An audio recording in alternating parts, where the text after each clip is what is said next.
一架精于推理观察最为完美的机器，一位洞悉人性内心机智透彻的精灵，惊情穿越200年，身影横挂5大洲。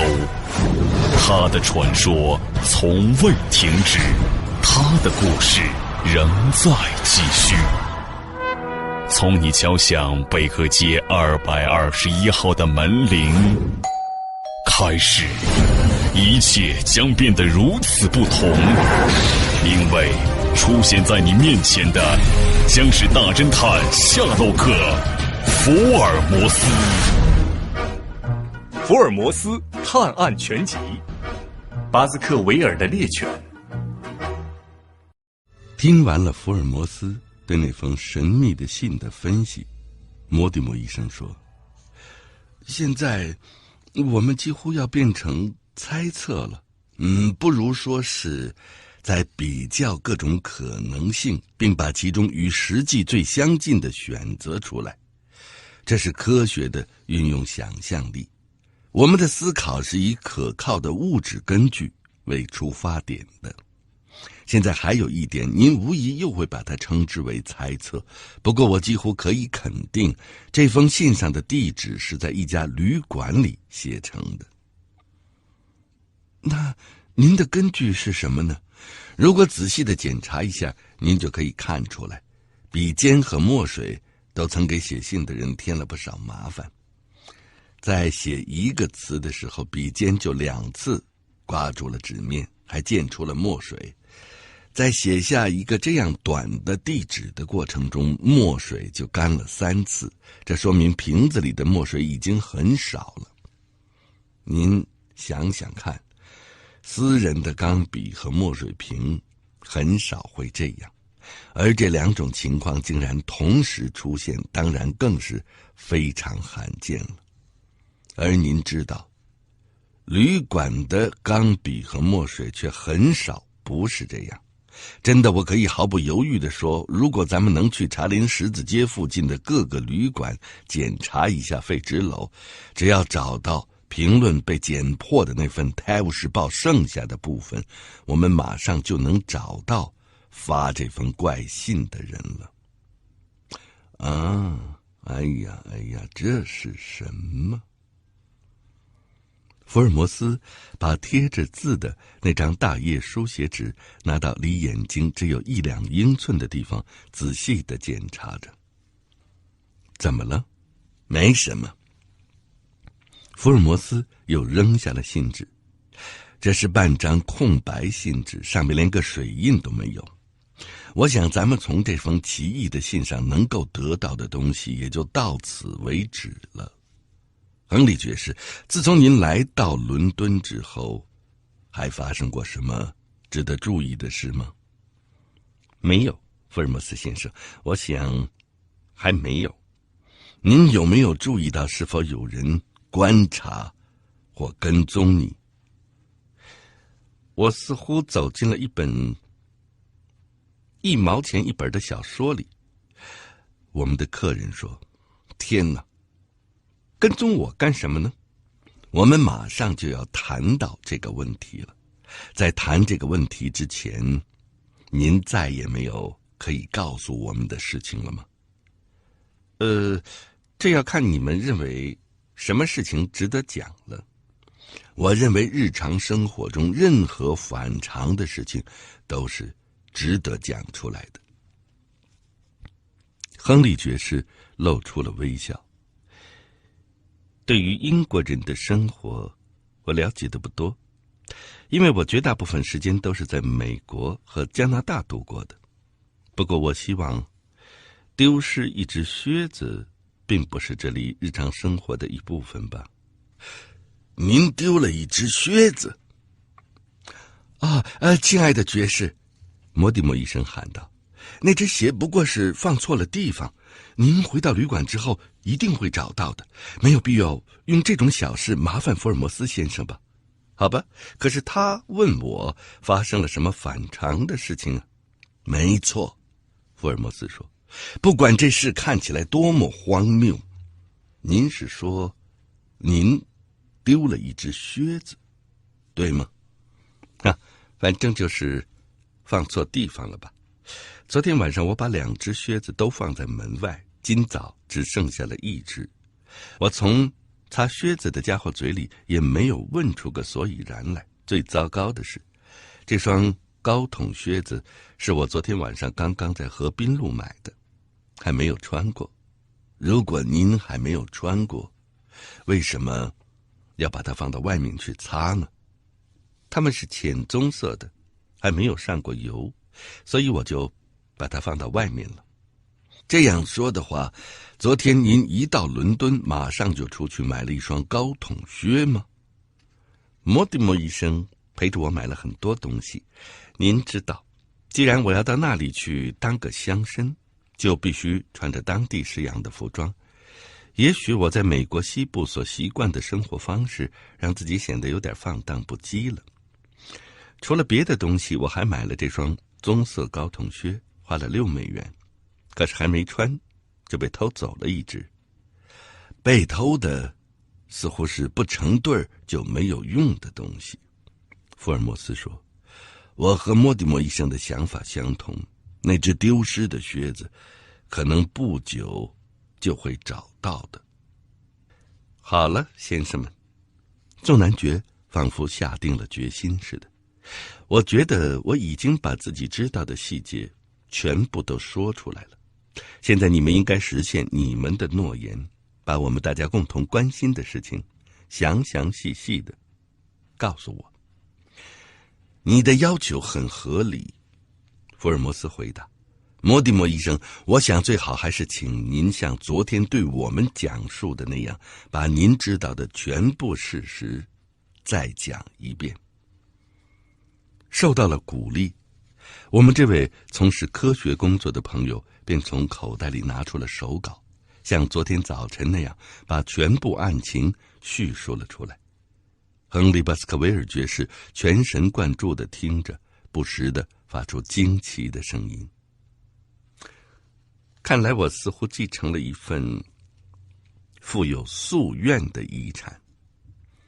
在医生冗长的叙述结束之后，亨利·巴斯克维尔爵士说，当然我从很小的时候就听说过这只猎狗的事情，这是我的家人喜欢讲的故事，可是我以前从来没有相信过它。说起来，伯父的去世这件事情使我内心十分的不安，而且至今我还没有能够把它搞清楚。看起来你们也不能确定这案子究竟是该归警察管还是归牧师管。的确如此，现在又出现了寄到旅馆的这封信，我想它应该和这件事情有关吧。莫蒂莫医生说，这件事情似乎说明有人对沼泽地上发生的事情知道的比我们还要多。同时，福尔摩斯说，那个人对你并无恶意，因为他只是向你提出了危险的警告。也许他们有个人的目的，想把我吓跑。那当然也有可能。莫蒂莫医生，我一定要感谢你，因为你向我介绍了一个有许多有趣可能性的问题。不过亨利爵士，眼下有一个很现实而且必须加以决定的问题，你究竟应该不应该去巴斯克维尔庄园呢？为什么不应该去呢？那里似乎有危险。您所说的危险是来自我家的恶魔呢，还是来自人类呢？这正是我们想要弄清楚的。不管那危险是什么，我的答复都是确定的。地狱里并没有魔鬼，福尔摩斯先生，而且世界上也没有人能够阻挡我回到我自己的家乡。您可以把这句话当作我最后的答复。他那粗粗的眉毛皱在一起，面孔也变得暗红。显然，巴斯克维尔家族的暴躁脾气在他们这位最后的继承人身上并没有完全消失。同时，他接着说，对于你们所说的全部事实，我还没有时间思考。这是一件大事，只谈一次，谁也不可能全部理解并做出决定。我希望经过独自思考之后再做出决定。您看，福尔摩斯先生，现在已经11点半了，我要马上回到旅馆去。如果您和您的朋友华生医生能在2点钟的时候来和我们共进午餐，那时我就能更清楚地告诉你们这件事对我造成了多大的影响。华生，这样你方便吗？没问题。那么请您等着我们，我为您叫一辆马车好吗？我倒想步行一下，这件事情确实让我相当的激动。爵士的同伴莫蒂莫医生说，我很高兴陪着您一起散步。那么咱们2点钟时再见，再会，早安。我们听到了2位客人下楼的脚步声和关上前门的声音。在那一瞬间，福尔摩斯突然从一个懒洋洋的人变成了行动派。穿好你的靴子，华生，戴好你的帽子，快一点，1秒钟都不能浪费。他穿着睡衣冲进屋里，几秒钟以后就已经穿好大衣出来了。我们慌忙走下楼梯，一起来到街上。在我们前面，沿着牛津街的方向约有200码的地方，还看得到莫蒂莫医生和亨利爵士。要不要我去把他们叫住？天哪，千万别这样，华生。你能陪伴我，我已经很满足了，只要你还愿意和我在一起。我们的朋友确实很明智，今天早晨非常适合散步。福尔摩斯加快了脚步，我们和爵士他们的距离缩短了一半。我们在100码后跟随着他们走到了牛津街，又转到了摄政街。有一次，我的2位朋友停了下来，注视着商店的橱窗。福尔摩斯也做着同样的动作。过了一会儿，他高兴地轻轻叫了一声。顺着他那急切的眼神，我看到一辆原本停在街对面，里面坐着一个男人的双轮马车，现在又慢慢地前进了。就是那个人，华生，快来，咱们要把他看清楚，就算除此之外什么也干不了。一瞬间，我看到了一绺浓密的黑胡子和一双咄咄逼人的眼睛。那张脸从马车的侧窗里向我们转了过来。突然，那个人打开车顶的滑动窗，对车夫喊了句什么，马车就顺着摄政街疯狂地飞奔而去了。福尔摩斯焦急地四下张望，想找一辆马车，可是看不到空车。接着他就冲了出去，在人群里疯狂地追赶。可是那马车跑得实在太快，已经看不到了。该死！福尔摩斯喘着粗气，脸色苍白，从车马的大潮里钻了出来，恼怒地说，咱们可曾有过这样的坏运气和这么糟糕的行动吗？华生，如果你是一个诚实的人，就应该把这件事情也记下来，作为我那些成功的反例吧。那个人是谁？我还不知道。是跟踪者吗？根据咱们听到的情况，显然亨利爵士自从来到城里之后就被人紧盯上了。不然的话，为什么那么快就有人知道他要住在诺桑布兰旅馆？如果第1天他们就跟踪了他，我敢说第2天还要继续跟踪。你可能已经看到了，当莫蒂莫医生谈那件传说的时候，我曾到窗前去过2次。是的，我还记得，那个时候我在向外看，寻找在街上假装闲逛的人，可是一个都没有看到。跟咱们打交道的是个聪明人，华生，这件事很微妙。虽然我还不能肯定对方是善意还是恶意，但是我觉得他是一个有能力、有智谋的人。当我们的朋友离开之后，我马上跟上他们，想发现那个暗中的追踪者。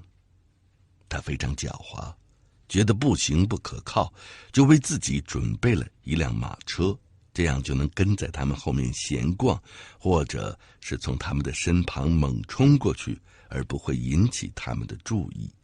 他的这个手法还有一个特别的好处，那就是就算爵士他们坐上了一辆马车，他也能马上跟着他们。但是这也有一个显而易见的不利之处，他的行动被车夫掌握了，完全正确。咱们没有记下车号，实在太可惜了。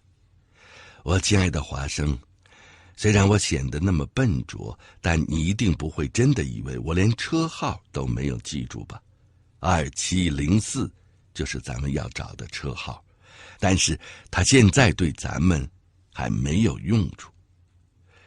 我看不出在当时的情况下，你还能做什么。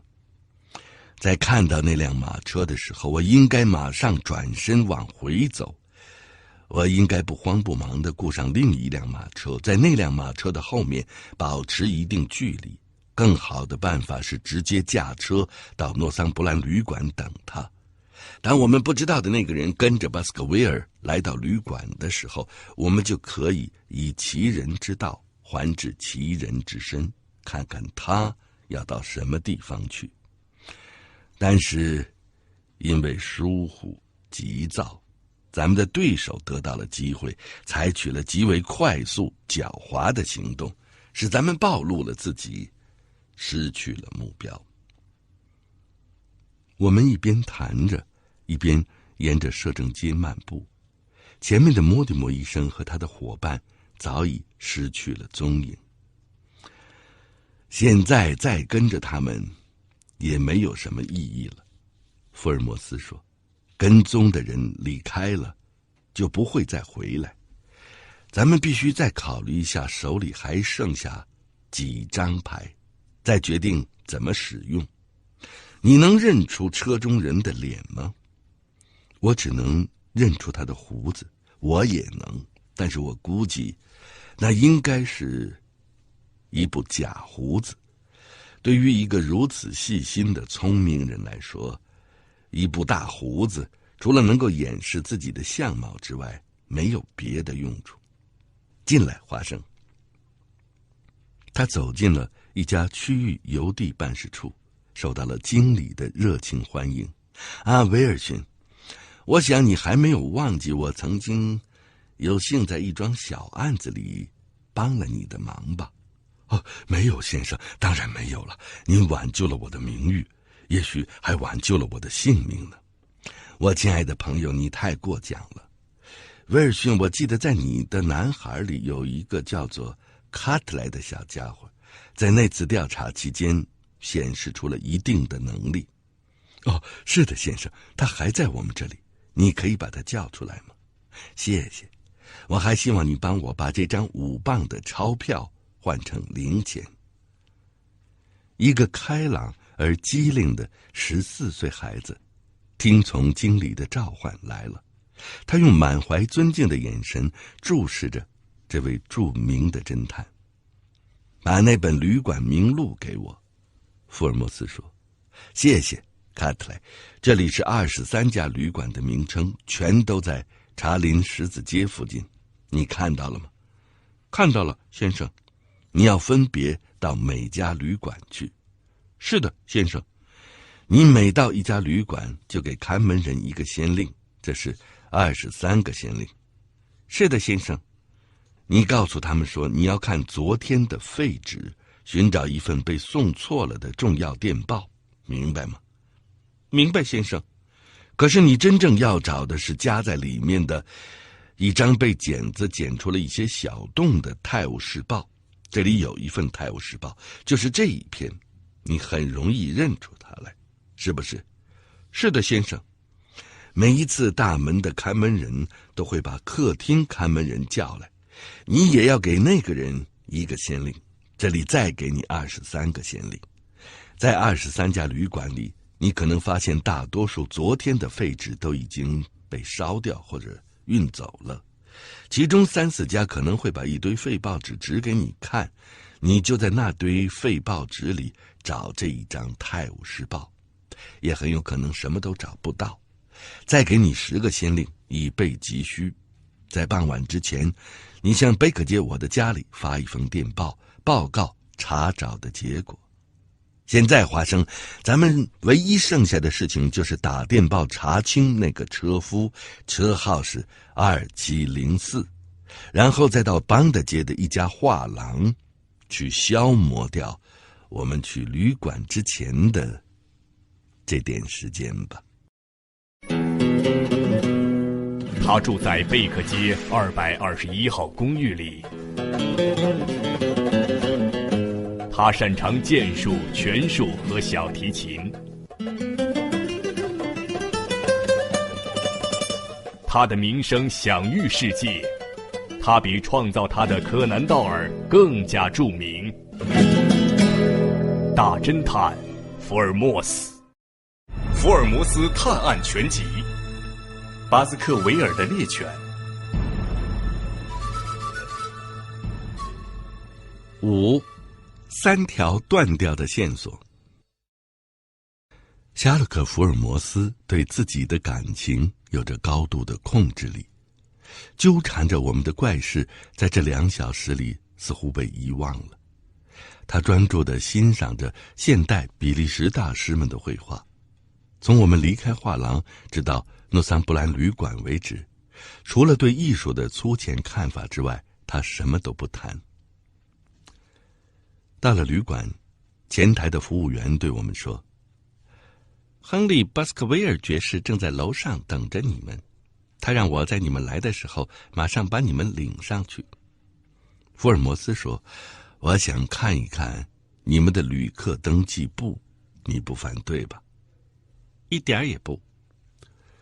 从登记簿上可以看出，在亨利爵士之后又来了2波客人，来自纽卡斯尔的肖菲勒斯约翰森一家，还有来自阿尔顿高庄的欧莫太太和她的女仆。这一定是我认识的那个约翰森。福尔摩斯对看门人说，一个律师，对不对？头发花白，走路有一点点跛脚。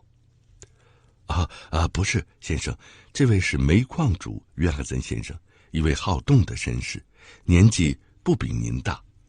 您一定把他的职业搞错了吧？不会，先生，他光顾我们这里已经很多年了，我们都很了解他。原来如此。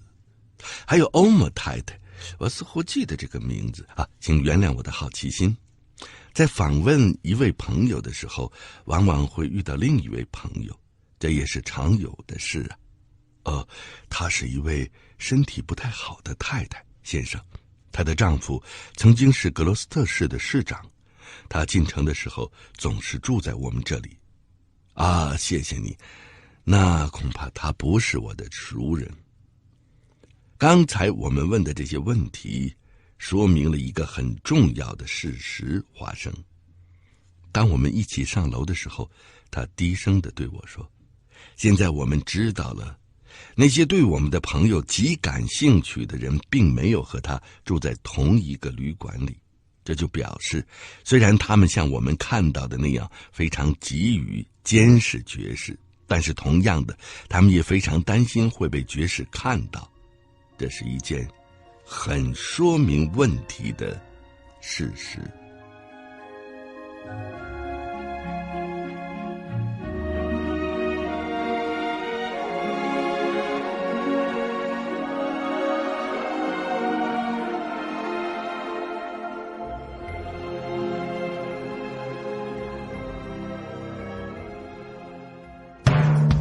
他身怀绝技，他智慧绝伦，